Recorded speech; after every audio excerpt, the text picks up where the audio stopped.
তোমরা সবাই কেমন আছো? আশা করছি ভালো আছো। আবার একটা নতুন ভিডিওতে তোমাদের সবাইকে স্বাগত। আমি এখানে ভালো আছি। আজকে হলো স্যাটারডে, শনিবার। চলো দিনটা স্টার্ট দিয়ে শুধু ভাত আর ডালটা বসিয়েছি, তারপরে কাপড়ের পেছনে পড়েছিলাম। এই দেখো, এখানে কাপড়, এখানে কাপড়, আর কটা কাপড় ওই যে ছাদে মেলা আছে। আমাদের তো ছাদটা মানে ঢালাই করা আছে, ওখানে কাপড় মেলা থাকে। তো ওগুলোকে সব ঠিকঠাক করে মানে টান টান করে দিয়ে এলাম, দুদিকে দুটো করে ক্লিপ লাগিয়ে, যাতে হাওয়াতে অন্তত একটু কিছুটা হলেও শোকাক। তাই জন্য ওখানে ওগুলো নিয়ে পড়েছিলাম। তারপরে ওকে পড়তে দিয়েছিলাম, স্কুল নেই। এই যে এইখানটা এই অবস্থা, এই বিছনার এই অবস্থা। এবারে সব পরিষ্কার লাগবো কাজে। সকালে এই গেটটা রং হচ্ছিল, এই গেটটা দাঁড়াও আলো জেলে দেখাচ্ছি। দেখো রং হয়ে গেছে, ওই কালো রং ছিল ওটাকেই মেরে দিয়েছে। আবার একটা গেটের জন্য আলাদা রং কিনবে, ওটাকেই মেরে দিয়েছে। তো এইখানটা পুরো নোংরা হয়ে গেছে। এগুলোকে সব এবার ঝাড়াঝুড়ি করবো। আগে বিছনাটা ঝাড়ি, তারপরে করবো ঝাড়াঝুড়ি। ওখানে ভাত ডাল বসিয়ে আমি রান্না জোগাড় করে নিয়েছি, মানে করলা কেটে নিয়েছি, আর হবে ঝিঙে আলু পোস্ত। তো পোস্ত ঝিঙে কেটে নিয়েছি, আলুটা কাটবো। ও পোস্ত এখনও আনেনি, পোস্তটা আনতে যাবে। আর ব্রেকফাস্টও করিনি এখনও, ব্রেকফাস্ট করবো। কটা বাজে গেছে না, 11:30। আজকে একটু দেরিতে ঘুম থেকে উঠেছি, ওই জন্য। আজ স্কুল নেই, আর ওয়েদারটা একদম বৃষ্টি বৃষ্টি ওয়েদার, বৃষ্টি হয়ে যাচ্ছে। তাই জন্য একটু দেরিতে ঘুম থেকে উঠেছি বলে একটু কাজেরও দেরি। ঠিক আছে, চাপ নিব না, আস্তে আস্তে করব। তো আস্তে আস্তে কাজ করব। এবারে যাই, গিয়ে বিছনা ফিছনা ঝেড়ে রান্নাটা কমপ্লিট করে তারপরে ফ্রেশ হব। আগে এগুলো সব পরিষ্কার করতে হবে, তারপরে ফ্রেশ হব। আর আজকে ব্রেকফাস্ট দেখি কি করি, হালকা ফুলকাই খাবো। যেহেতু দেরিতে উঠেছি, দেরিতেই চা ফা খাওয়া হয়েছে, ওই জন্য বেশি ভারী কিছু খাবো না। 11:30 বেজে গেছে, আর ভারী কি খাবো, ওটাই হলো কারণ। এবারে যাই, তাহলে তাড়াতাড়ি কাজগুলো পটাপট শেষ করে নিই। এই সবে চান করে এই যে পুজো করলাম, এখনও ভাত খাওয়া হয়নি। কটা বাজে জানো? 3:30 বাজে। ওদের সব ভাত খাওয়া হয়ে গেছে, আমি এখনও খাইনি। এই পুজো কমপ্লিট হয়েছে, খেয়ে নিই আগে, তারপরে মুখে ক্রিম টিম লাগাবো। মুখটা টান ধরছে, মুখে ক্রিমও লাগাবার টাইম পাইনি। রান্না কি হয়েছে এই দেখো, ডাল, এই যে ঝিঙে আলু পোস্ত, আর করলা ভাজা, আর এই যে ভাত, ব্যাস। এই আর কিছু রান্না না, সিম্পল রান্না। অনেকগুলো কাজ সারলাম। ওরা দুজন খেয়ে নিয়েছে, কারণ কি কারখানায় যেতে হয় বলে খেয়ে নিয়েছে। আর ওর সাথে বসে আমার ছেলেও খেয়ে নিয়েছে, খিদে পেয়েছিল। 3:30 বাজে, এখন খিদে তো পাবেই। তো আমি এখন চাই তাড়াতাড়ি করে ভাতটা খেয়ে নিই, তারপরে টুকটাক আরও একটু কাজ আছে। দেখেছো আমি যতই পরিষ্কার করি তবু দেখো আমার অবস্থা। এখন খেয়ে নিই, তারপরে এগুলো করবো, নাহলে আবার আমার ওই মাসি এসে যাবে বাসন মাজতে, তখন অসুবিধা হবে। আমি অনেক কাজ করলাম, খবর মানে সমস্ত কাপড় জামা কেচে, ওয়াশরুম পরিষ্কার করা, ওর ব্যাগটা কাচলাম, অনেক কিছু করলাম। তো চলো তাতেই খেয়ে নিই, আমি খুব জোর খিদে পেয়েছে। Good evening. বেশ একটু লম্বা চওড়া ঘুম দিয়ে নিলাম। মানে লম্বা চওড়া বলতে ওর স্যারের মানে আমার ছেলের ড্রয়িং স্যার এসেছিলো, তো ড্রয়িং করছিল। আর আমি এদিকে কি করব, একটু শুয়ে পড়েছিলাম। আর বৃষ্টি বৃষ্টি হচ্ছে, ঘুম ঘুম পেয়ে গেছিলো। ঘুম কিন্তু আজ বেলা করে উঠেছি, তবুও একটু ঘুমিয়ে নিলাম। বেশিক্ষণ নয়, ওই যতক্ষণ ড্রয়িং করছিল ততক্ষণ। ও ড্রয়িং করে এলো আর ডাকলো মামা মামা মামা, ব্যাস উঠে গেলাম। আর এই যে সন্ধ্যে দেওয়া হয়ে গেছে ওর, তারপরে ও বসে টিভি দেখছিল। তো আমি আর কিছু বলিনি, আমি ও টিভি দেখে গেল, আমি একটু ফোন টোন ঘেঁটে তারপর উঠে সন্ধে ফন্ধে দিলাম, ঠাকুরের জামা কাপড়গুলো ঠিক করলাম।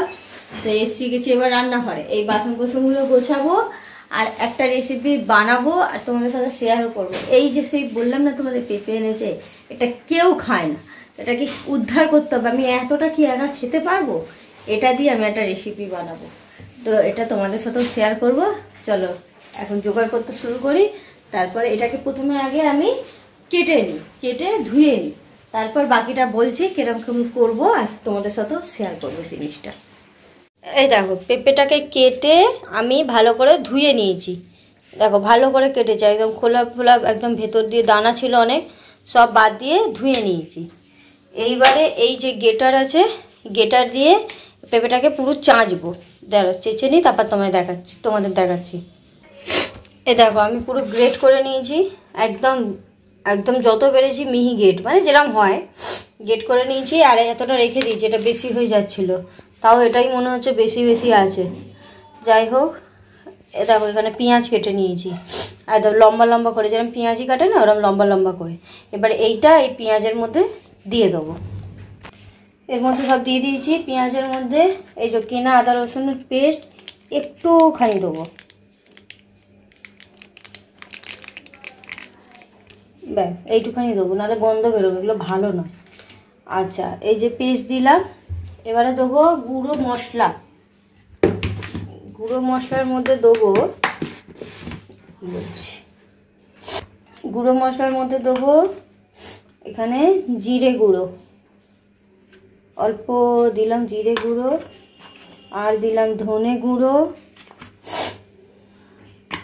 সামান্য চিটে পোটা একটুখানি হলুদ দিলাম, এইটুখানি সামান্য হলুদ দেবো, একটু লঙ্কার গুঁড়ো দিলাম। আমি কাঁচা লঙ্কা দিলাম না, কাঁচা লঙ্কা দেবে তোমরা, ভালো লাগবে। আমি ওই ছেলেকে দেবো বলে কাঁচা লঙ্কা দিলাম না, অল্প একটু লঙ্কা গুঁড়ো দিলাম, ব্যাস। এই যে মশলা দিলাম, এবারে বেসন দিয়ে এটাকে ভালো করে চটকাবো। আর পেঁপের মধ্যে এমনি জল বেরোয়, উপর থেকে জল কোনো দিতে হবে না। তো আমি এটাকে বেসন দিই, চটকাই, তারপর দেখাচ্ছি। তারপর এ দেখো এরকম করে মাখা হয়েছে। আমি বেসন দিয়েছিলাম ওই 4 চামচ মতন, মানে বড় চামচের 4 চামচ, ছোটো চামচ ধরো 8 চামচ, এমনি যে স্পুন হয়। একটু দিয়েছিলাম কর্নফ্লাওয়ার, অল্প করে দিয়েছি। আর আমি নুনটা বলতে দেখাতে তোমাদের ভুলে গেছি, নুন দিয়েছি, দিয়ে ভালো করে মিক্স করেছি। বেসন ততক্ষণ দিতে হবে, কর্নফ্লাওয়ারটা অল্প দেবে, বেসন ততক্ষণ দিতে হবে যতক্ষণ না দেখো এরকম করে একটা পকোড়ার মতন ধরা যাচ্ছে বলে, দেখছো এরকম করে ধরা গেছে। এরকম করে করে আমরা ভাজবো। তো আমি কড়া গরম করতে বসিয়ে দিয়েছি। একদম সিম্পল, শুধু একটুখানি গ্রেট করতেই টাইম লাগে। তাছাড়া দেখো সব দিয়ে একসঙ্গে মিশিয়ে নিলাম, ব্যাস। না জল দিতে হবে না কিছু। তো চলো এবারে ভেজে নিই, ভেজে তোমাদের দেখাচ্ছি। আমার তেল গরম হয়ে গেছে, এবারে আমি ছাড়বো এগুলো।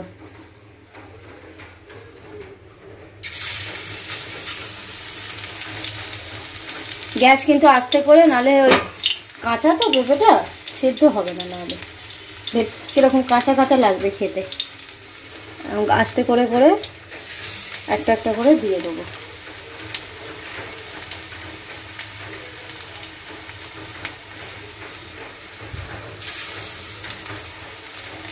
এই দেখো এরকম দেখতে হয়েছে, একদম বোঝাই যাচ্ছে না। দেখো যারা খায় না না সবজি টবজি, আলোটা পড়ছে না, তাদের জন্য খুব ভালো। এই দেখো এখন আমার ভাজা চলছে। আমি না, আমার কড়াটা না একটু মানে গোল টাইপের, এরকম ছেদানো টাইপের হলে অনেকগুলো করে দেওয়া যেত, বেশি করে দেওয়া যাচ্ছে না, নাহলে লেগে যাবে। তো এখনও চলছে ভাজা। আর এই যে আমি ওদেরকে না বলিনি, বললে ওরা খাবে না, বলিনি এটা কিসের পকোড়া বানাচ্ছি। পকোড়া বানাচ্ছি, কেউ রান্নাঘরে আসবে না। তা আমি এখন ওদেরকে গিয়ে দেবো আর জিজ্ঞাসা করবো, মানে কী পকোড়া খাচ্ছে বলো তো দেখি। দেখছি। আর বাইরে বেশ ভালো বৃষ্টি হচ্ছে, তার মধ্যে এরকম গরম গরম পকোড়া হেব্বি লাগবে, আর একটু মুড়ি দিয়ে। তো এখনও ভাজা শুরু করছি, তো 4টে ভেজেছি, গিয়ে দেখি টেস্ট করাই কিরকম হয়েছে। আর আমিও টেস্ট করি, তারপর তোমাদের বলছি কিরকম হয়েছে। তোমাদের তো খাওয়াতে পারবো না, দেখেই নাও। দেখো ঘরে নিয়ে গেছি, খালি এসছে, তাহলে বুঝতেই পারছো কতটা ভালো হয়েছে। আর জানো ওরা ধরতেই পারেনি আমার হাজবেন্ড। ও বলছে বলো আগে কিসের পকোড়া আছে। আমি বলবো না, তুমি খাও। তো খেয়েছে, বলছে কিসের পকোড়া, রান্নাঘরে এসে এইখানে হাত রেছে এই প্যাকেট। ওখানে তো হাত ঢোকাতে পারবে না ময়লা বালতিতে। এইটার মধ্যেই আমি ফেলেছিলাম, এই প্যাকেটটার মধ্যে। এর মধ্যে দেখেছে পেঁপের খোলা পড়ে, তারপরে বলছে পেঁপের আবার পকোড়া হয়। সব হয়, আমরা সব পারি। আসলে এই রেসিপিটা আমি তোমাদেরই কারোর ভিডিওতে, আমি কার ঠিক মনে নেই, তোমাদেরই কারোর ভিডিওতে দেখে আমি করেছি, নিজের মন থেকে নয়, কারোর ভিডিও দেখেই আমি করেছি। যেটা সত্যি সেটা সত্যি। তো এবার চলো বাকিগুলো ভেজে নিই। বললো বাকিগুলো ভেজে আনো, মুড়ি দিয়ে খাবো। মানে এত ভালো লেগেছে। পেঁপে কিন্তু কেউ মুখে দেয় না, না পেঁপে না গাজর। মানে আমার ঘরে সবজি দেবে, তোমরা তো ভিডিও যারা রোজ দেখো তারা জানবে, সবজি মানে হয়ই না। তো যাই হোক, এখন বাকিগুলো ভাজি, একটু মুড়ি দিয়ে খাবো। এখনো রান্না বাকি আছে, রুটি হবে, তরকারি হবে, দেখি কি করব। তারপরে মানে কি তরকারি বানাই সেটা দেখবো। রুটি তরকারি তো হবেই, মানে রুটি তো হবেই, কি তরকারি হবে সেটা দেখছি। এখন আগে এটা করে মুড়ি খাই, চা খাই, তারপর ধীরে সুস্থে তারপরে রাতের রান্নাটা করব। চলো তাড়াতাড়ি করে সব কটা ভেজে নিই, ভেজে মুড়ি খেয়ে নিই। সব কটা বেশি এই যে মুড়ি এনে নিয়েছি, এবার মুড়ি দিয়ে খাবো এই পকোড়া। রান্না শেষ করলাম, রান্না করলাম চা, তখন মুড়ি খেয়ে তারপর চা খেলাম। চা খেয়ে একটুখানি 2 মিনিট বসে মানে ছেলে পড়ছে তো, ওর পড়াগুলো একটুখানি দেখিয়ে এই যে আলু ভাজা আর রুটি করেছি, লাল লাল করে আলু ভেজেছি, রুটি করেছি। আর সকালের একটুখানি ডাল আর পোস্ত রয়েছে, এটাকে তাওয়ার ওপর বসিয়ে দিয়েছি, তাহলে গরম হয়ে যাবে এই দিয়ে। রুটি আলু ভাজা, ডাল আছে, পোস্ত আছে, মিলিয়ে সবাই মিলে খেয়ে নেবো। একটুখানি আচার দিয়ে, ওই যে আচারগুলো যে কিনে এনেছি তারাপীঠ থেকে, ওই আচার দিয়ে ব্যাস হয়ে গেছে। এখন কটা বাজে? 10:45 বাজে। তো এবারে ও পড়ছে, ওর পড়াগুলো একটুখানি দেখে নিই, তারপরে আমরা এখন না একটু বেলা করে আজ টিফিন করেছি, একটু দেরিতেই করব টিফিন। আর আজকে ওর ক্যারাটে ছিল, ওয়েদার খারাপের জন্য আজকে ক্যারাটে হয়নি, কালকেরও হবে না রাত সন্ধ্যেবেলা, কালকে সকালে 10টা দিয়ে হবে কালকে ক্যারাটে। তো কালকে সকালে ও যাবে। এখন ওয়েদার ঠিক থাকলে পাঠাবো, ওয়েদার খারাপ থাকলে আমি পাঠাবো না। তো আজ এই ভিডিওটা আমি এখানেই শেষ করছি। যদি তোমাদের ভালো লাগে লাইক আর সাবস্ক্রাইব করে আমার পাশে থেকো। টাটা, আবার দেখা হবে নেক্সট ভিডিওতে। Good night.